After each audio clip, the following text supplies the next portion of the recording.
Verifying your domain on Squarespace is an essential step to ensure your website is properly linked and recognized. Follow these simple steps to complete the verification process. Step 1. Log into Squarespace.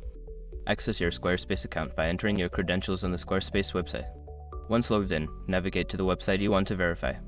Step 2. Go to Settings. In the left sidebar, click on Settings. This will open a menu where you can manage various aspects of your website, including domain settings. Step 3. Select Domains. Within the Settings menu, find and click on Domains.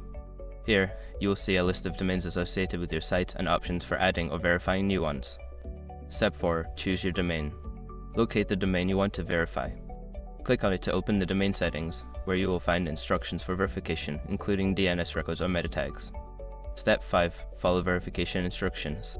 Follow the provided instructions to verify your domain. This may involve adding a TXT record to your DNS settings or placing a meta tag in your website's header. Once completed, return to Squarespace and confirm the verification.